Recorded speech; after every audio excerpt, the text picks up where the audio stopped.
Pregnancy వచ్చాక husband wife కలవచ్చా అని చాలా మంది కామన్‌గా డౌట్ అడుగుతూ ఉంటారు. సో, చాలా మందికి డౌట్ ఉంటుంది. అడగడానికి ఇబ్బంది పడుతూ ఉంటారు.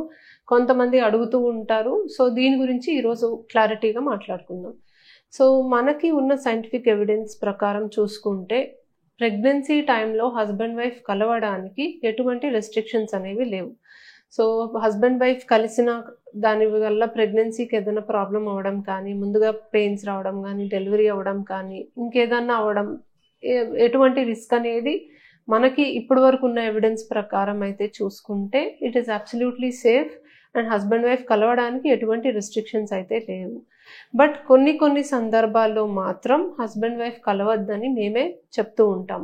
సో, ఈ ప్రెగ్నెన్సీ టైంలో ఏదైనా కొంచెం బ్లీడింగ్ కనిపించినా, మనకి మాయ కిందకున్నట్టుగా స్కాన్‌లో ఎటువంటి సూచన అయినా ఉన్నా, లేదా కొంచెం ఉమ్మనీరు కారుతుంది అన్న డౌట్ మనకున్నా, సో ఇలాంటి సందర్భాల్లో మాత్రం రెస్ట్రిక్షన్ అనేది చెప్తూ ఉంటాము.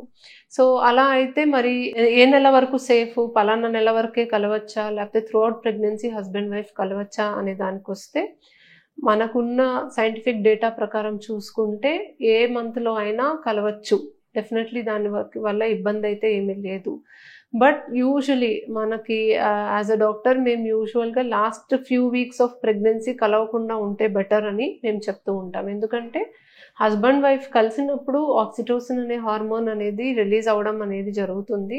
అండ్ ఈ హార్మోన్ రిలీజ్ అయినప్పుడు మనకి లేబర్ పెయిన్స్ సెట్ అవ్వడానికి కూడా అవకాశం ఉంటుంది కాబట్టి last few weeks of pregnancy, అదే 35 వారాలు దాటిన దగ్గర నుంచి కలవకుండా ఉంటే బెటర్ అని మేము యూజువల్లీ సజెస్ట్ చేస్తూ ఉంటాము.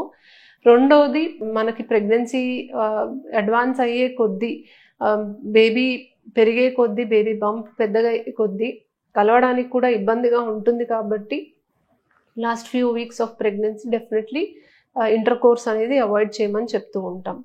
సో, మరి సేఫ్ అంటున్నారు, మరి దీనివల్ల ఇబ్బందేమీ కాదా అంటే, హైజీన్ అనేది మెయింటైన్ చేయడం చాలా ఇంపార్టెంట్.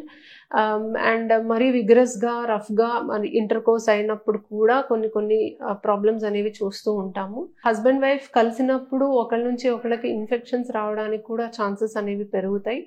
ఇన్ఫెక్షన్స్ వస్తే మనకి ఎర్లీ లేబర్ అవ్వడానికి కానీ, లేకపోతే అబార్షన్స్ అవ్వడానికి కానీ ఛాన్సెస్ అనేవి ఎక్కువగానే ఉంటుంది. సో, ఇవన్నీ దృష్టిలో పెట్టుకొని ఎంత మటుకు మీరు హైజీన్ మెయింటైన్ చేసుకోగలుగుతారు, ఎంత మటుకు ఇన్ఫెక్షన్ రాకుండా మీరు ప్రికాషన్స్ తీసుకోగలరు అనేది చూసుకుంటే డెఫినెట్‌లీ హస్బెండ్ వైఫ్ కలవడానికి ఎటువంటి ఇబ్బంది లేదు. బట్ ఆఫ్ కోర్స్ మీకేమాత్రం బ్లీడింగ్ అయినా, లేకపోతే మీకు స్కాన్‌లో మాయ కిందకుందని మీకు రిపోర్ట్‌లో ఉన్నా, లేదా ఉమ్మనీరు కారుతుంది అని ఏమాత్రం డౌట్ ఉన్నా డెఫినెట్‌లీ మీ డాక్టరే మీకు హస్బెండ్ వైఫ్ కలవకూడదని సజెస్ట్ చేస్తారు. అప్పుడు మాత్రం మీరు ఖచ్చితంగా దాన్ని పాటించాల్సిన అవసరం ఉంది.